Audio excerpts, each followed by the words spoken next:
After 30 years of living in the same home where my children were born, my husband and I are downsizing. Last Christmas, my daughter, who is in her 30s, and her friend sat on our sofa, talking about the joys and woes of new motherhood. After swapping stories of potty training, ear infections, and temper tantrums, my daughter's high school friend leaned toward my daughter, whispering shyly, "Could we go look at the closet in your room?" Quickly, the two young women trudged down the hall to Kristen's old bedroom, which was now my office. Within minutes, explosive laughter erupted. "I can't believe she wrote this," her friend shrieked. "She was just trouble. I hated her." Then they both dissolved into more laughter. "Can you believe he was always a mess?" "What does this mean? How dare he write that?" returned her friend. Suddenly, the serious moms who artfully balance motherhood with full-blown careers as a designer, artist, and newscaster disappeared. The room filled with the giggles and squeals of teenage girls. I tried not to eavesdrop, but I couldn't help tiptoeing down the hall where they recounted memories of their high school years, which were written and illustrated on the closet wall. "Do you remember when we crawled out of your window and met those seniors?" "Yeah, they took us to their party," said Kristen, not knowing I was listening. "Then we went to her house and threw up in her bushes. And her mother called your mother." I nodded to myself. She called at 3 a.m. We grounded for weeks. After Kristen and her friend left my home, I gazed into the closet, relishing a world of nonsense phrases and messages scrolled haphazardly in sloppy writing. The inscriptions ran from the floor to the ceiling, and I began laughing, imagining dozens of long-legged 15 and 16-year-olds twisting and stretching their bodies as they fought for a few inches of wall space to share their feelings. Their words followed. "Hey, futon lady, I love your closet." 1992. Everybody at one point has to spend their due time in the closet. "Hey, light my fire. I love you so much. We've had some good cry sessions. Thanks for helping me. But I'm writing this standing on my knees, so I gotta go." I remember those years well. Always a sweet, considerate daughter. At the age of 14, someone new entered my home. I could barely recognize this person.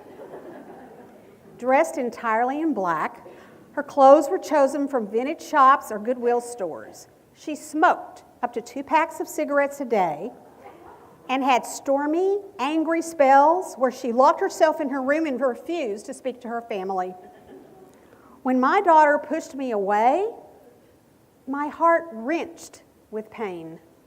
Throughout our childhood, we always shared a sweet bond. Our doodle times were precious, walking hand in hand to the creek, munching tiny tuna sandwiches at Neiman's, or dancing in the dark, laughing at the moon, saying, "I see the moon and the moon sees me." During her teen years, the only way I could connect with this dark person was to stand by her door, listening to her tell hilarious tales to her friends. The telephone person was entirely different from the person who sat at our dinner table. She was funny, outgoing, had a wry sense of humor. The formerly sweet, loving daughter was somber to us, both outwardly and inwardly. My husband and I were shocked. We had no idea why she pushed us away. Asking, "How was your day?" caused her to angrily stomp away to her room and slam the door. So I tried another tactic. Knowing that my daughter was a night person, I tried connecting with her on the weekends. Around midnight, after she returned from hanging out with friends, I remember standing in the hall as Kristen walked toward her bedroom. At intervals, she opened up and chatted about her friends and school. I loved those chats. Her face glowed when she shared stories about her adventures.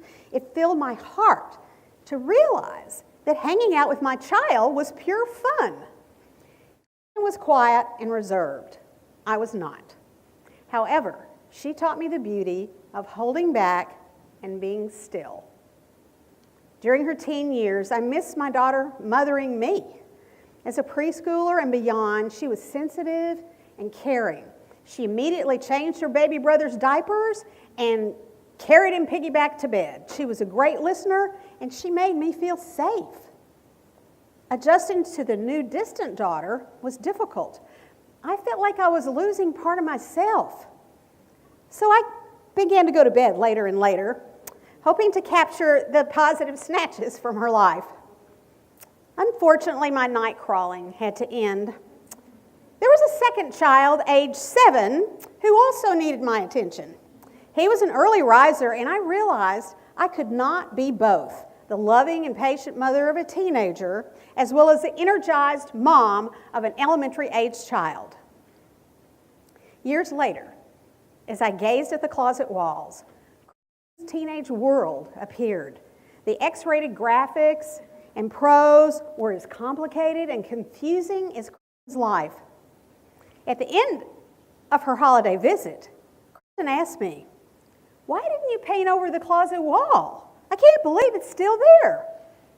"I wouldn't dare cover up those words and pictures," I said, speaking before I thought. "You're expressing yourself, and I think that's important." Because my husband and I are both creatives, our home served as a studio where we created music, children's stories, journalistic pieces, and advertising copywriting. At the age of 9 months, I carried my children in my arms, pointing out the colors and the shapes and the sounds, as well as the stories illustrated in my wallpaper. This was my way of stimulating their language development. In my kitchen wallpaper, large red poppies splashed across a green meadow. Exhibiting a Western motif, the entry wall wallpaper had covered wagons and cowboys. I fit into this environment beautifully. As a director of a creative arts school in Dallas, I often was at my desk writing lesson plans for my classes. And at age 3, Kristen sat under my writing table and drew dragons or funny-looking people with 2 long legs. While packing away my grandmother's crystal and china, I am swamped with emotions. It's not the things I'll miss, it is the memories of my children living in their birth home. Because I was never obsessed with a perfect-looking house, my daughter was allowed the freedom to create her own space. Though it was hard to give up my daughter's little girl room, canopy bed, filled with ruffles and flounces, the writing on the wall told me it was time to let go. Today, my daughter paints abstract pictures in her studio in Southern California. Her lovely ultra-modern residence has no pictures of her childhood home, but in one of her wild watercolor drawings of out-of-control flowers, she writes this description: "My artwork is derived from childhood memories. This picture reminds me of my mother's wonky wallpaper in my home as a child."